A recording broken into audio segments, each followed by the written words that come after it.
Encore un truc pour ma série de bande dessinée. Je crois que j'en ai fait déjà beaucoup sur des trucs un peu des bandes dessinées sur sur la chaîne. J'ai décidé encore d'en parler aujourd'hui d'une là parce que c'est une qui m'est revenue un peu en tête. Non, je l'avais vu il y a des années. Et ça s'appelle Old Man Logan. Old Man Logan de Mark Millar et Steve McNiven. Mark Millar au scénario et Steve McNiven. Qui a un peu redynamisé un peu l'histoire, un peu du personnage de Wolverine. Logan, un peu. Et, qui était sorti en 2007 et que j'ai lu peut-être en 2012 et 2013 pour la première fois. M'avait beaucoup marqué parce que j'avais beaucoup aimé la direction qui avait été donnée un peu à ce comics-là et qui a apporté une nouvelle dimension un peu au personnage. Déjà, je suis quelqu'un qui aime beaucoup quand même les histoires écrites par Mark Millar. Mark Millar, pour moi, c'est un des très très très grands très grands comics. Et comme d'habitude, les écrivains les écrivains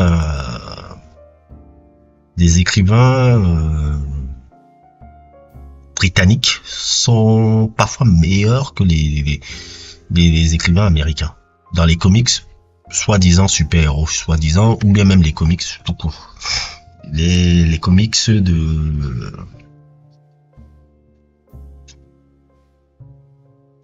les comics écrits par les Anglais sont toujours meilleurs, que ce soit Alan Moore, un peu, que j'ai beaucoup aimé avec certaines de ses œuvres, Watchmen, etc. et tout. Mais c'est ce que j'ai souvent remarqué avec les Anglais. Les Anglais, ils écrivent des histoires de merde. Déjà, le duo Mark Millar et Steve McNiven, on lui doit le fabuleux Civil War, qui est pour moi une des plus grandes œuvres de Marvel Comics jamais écrites. Beaucoup plus brillante encore que le film, qui était un très bon film. Hein. Je veux pas cracher les films des frères Rousseau, là, il était très bien. Ils ont bien adapté à leur sauce un peu le truc de Civil War. Parce que souvent, le problème avec les fanboys de comics, c'est qu'ils veulent toujours voir trait pour trait, trait pour trait ce qu'ils ont vu dans le comics. Alors que non, c'est pas ça le cas. On adapte une histoire, on a fait un peu son truc et je trouve que c'était très bien. Celle des trucs. Mais si vous voulez voir encore le comics un peu qui était en cet tome, il était magnifique, toujours dessiné par Steve McNiven, etc. Et c'est Mark Millar qui l'avait déjà fait. Et tout. Et après ça, il y avait aussi, mais là, il n'avait pas travaillé avec Superman, mais sa réinterprétation de Superman, si tu me rappelles, Superman Red Son. Genre, pour les connaisseurs de comics un peu, je sais pas si vous vous rappelez de ce truc-là. C'était un Superman. Au lieu d'être né aux États-Unis, il était né si je me souviens bien encore, il était né en Union soviétique. Quelle aurait été un peu la vie de Superman s'il était né en Union soviétique? Je trouve que c'était une très très belle histoire, une des histoires les plus uniques que j'ai rarement vu sur le personnage de Superman et tout, même s'il y a de très belles histoires sur Superman, hein, faut pas croire. Et là aujourd'hui on revient avec ce Old Man Logan qui était magnifique, qui prenait vraiment l'inspiration sur le western.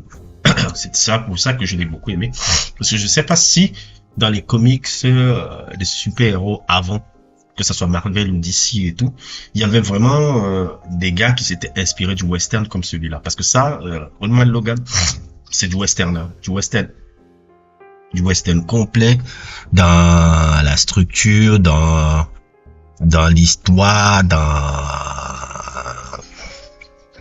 l'univers. C'est du western, on va dire un peu post-apocalyptique, un peu qui pouvait faire penser à un mix entre il y avait du Mad Max, mais surtout l'inspiration majeure, et je vois même quand tu regardes même l'affiche, quand tu regardes ces plans, quand tu regardes même la couleur de trucs, c'est Unforgiven. Je n'aurais pensé qu'à Unforgiven de Clint Eastwood.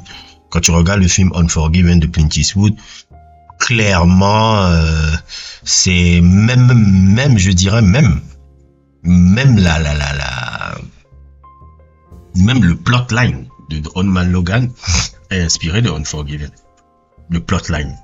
Même en regardant le truc, il a complètement regardé le plotline de Unforgiven de Clint Eastwood, donc c'est je pense que c'est le dernier western de je crois que c'est le dernier western que Clint Eastwood a réalisé, avant peut-être Cry Macho, mais je pense que celui-là c'était le dernier.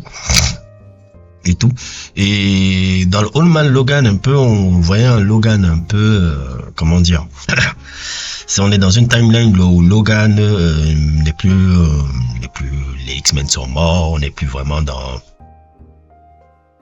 l'ère un peu des X-Men, etc. Les super-héros sont trucs. La vallée un peu du monde est dominée beaucoup plus par la famille Hulk de Bruce Banner qui font un peu régner la terreur un peu aux habitants. Et Bruce Banner n'est qu'un et Wolverine, Logan, n'est qu'un fermier qui vit avec sa famille, etc. Et ils se font généralement encore interpellés par la famille Hulk qui détient les terres un peu en général et qui les demande de payer leur loyer du mois. Mais seulement que cette fois-ci, Logan ne peut pas payer le loyer du mois, donc il se fait un peu tabasser par les Hulk et il les supplie de lui donner une alternative de quelques semaines, si je me trompe pas, c'est quelques semaines ou quelques mois, je sais pas, pour pouvoir les donner un peu la rançon pour pouvoir les donner un peu le loyer du mois, un peu par rapport à la ferme dans laquelle ils habitent. Ce dernier part à la rencontre de Hawkeye aussi, qui a un autre truc qui doit faire, si je me souviens bien. Hawkeye aussi mène la rébellion un peu contre Red Skull, qui détient aussi une autre partie du territoire, et ils essayent de retrouver un peu l'argent qui va laisser permettre de payer le loyer de Logan pour que sa famille ne puisse pas subir un peu les affres des Hulk et sentir quelque chose comme un road trip un peu, si vous voulez, un peu un road movie un peu, où on va participer un peu dans cette quête un peu de Logan, un peu où on va traverser un peu cette ville un peu complètement désœuvrée, complètement truc, où les super-héros n'existent même plus, etc. Et c'est magnifique et c'est vraiment le même plotline de Unforgiven, parce que Unforgiven c'était quand même aussi un road trip. Quand tu vois même la dynamique du personnage Hawkeye et Old Man Logan, c'est même la même dynamique que le personnage de Clint Eastwood et Morgan Freeman dans Unforgiven, qui étaient des anciens chasseurs de primes, qui devaient faire un dernier travail un peu pour pouvoir payer un peu je crois que c'était l'autre, il devait aussi payer le loyer un peu de sa ferme qui est plus que le shérif joué par Gene Hackman peut rappeler un peu le personnage de Bruce Banner dans cette structure là. Et c'est un peu pareil, c'est bien fait, c'est bien donné, ça donne ça a revitalisé un peu le personnage, ça a donné une autre dimension au personnage et tout. Les dessins de Steve McNiven sont vraiment prenants dans son esthétique, et surtout très gory et très gore, très violent un peu sur le truc du personnage, parce qu'on est dans un monde sans foi ni loi, comme j'ai dit. Les influences d'Unforgiven et de Mad Max sont très présentes dans cette œuvre-là. Et voilà, Old Man Logan a très bien veillé. Maintenant, après, il y a eu des adaptations cinématographiques un peu qui ont servi un peu où ils se sont inspirés un peu du personnage. Logan le film de James Mangold a pris juste le personnage comme inspiration, mais il s'inspire pas du tout du comics, hein. Pas du tout de comics dans Logan et tout. Le film s'inspirait, l'inspiration beaucoup plus du film Logan. C'était, si je me trompe pas un peu, comment ça s'appelle encore le film là? C'était le film avec il y a deux films qui ont beaucoup inspiré Logan, le film. C'est Shane, déjà, si je me souviens bien. Shane, qui est un western un peu où il y avait quelqu'un qui avait etc. Et surtout ce film avec Ryan O'Neal et sa fille là, ça s'appelle Paperboy. Voilà, ça fait le film. Je recommande fortement ce film là. C'est un road movie entre un père et une fille. Et comment ils essaient d'échapper un peu à un truc là. Logan a repris exactement ça, ces structures-là, donc il y a rien qui ressemble aux comics et tout, parce que je me rappelle un peu à l'époque où il y avait des fans de comics que je connaisse là et tout, et ils disaient ouais, pourquoi il y a pas Hulk, pourquoi il y a pas tout. J'ai dit que non, ça il a pris le personnage là, mais il s'est inspiré des deux films là, parce que souvent là, le problème avec les fans de comics et qui sont pas très cinéphiles et qui méprisent un peu le cinéma, etc., etc. Et moi, j'ai jamais été comme ça. Là où les cinéphiles méprisent les comics et chacun reste dans son coin. Moi, je ne suis jamais dans le mépris des genres. J'essaie de m'intéresser aux deux et après, je vois un peu comment chacun s'inspire de son côté. Et donc, Logan s'inspirait beaucoup avant tout de ces deux films-là. Le film Logan et tout. Rien à voir avec le film, mais Logan,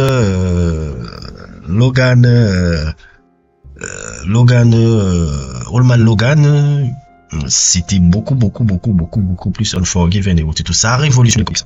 Ça a révolutionné le comics. Ça a donné une dimension au personnage de Logan et c'était vraiment du western. Franchement, c'était les codes du western que j'ai pu lire. C'était les codes du western, un mot de Marvel là que j'avais vu et je vous recommande fortement de le lire, je vous recommande fortement de le regarder pour ceux qui sont un peu curieux un peu des trucs. J'essaie un peu que souvent les fans de cinéphiles vont être un peu rebutés parce qu'ils vont dire c'est des personnages de super-héros ou quelque chose comme ça, mais c'est quelque chose que je vous recommande quand même de le regarder. Vous pouvez être très surpris à la qualité de l'écriture, un peu de ce que c'est. C'est une fabuleuse œuvre dont je vous recommande fortement. Ça fait des années, ça fait 15 ans qu'il est sorti, 17 ans même qu'il est sorti. Et je l'ai relu un peu dernièrement parce que c'est pas très long, c'est pas très long, c'est en une traite que vous pouvez dire ça. Je l'ai relu dernièrement parce que ça faisait très longtemps que je me suis rendu compte à quel point il vieillit très bien.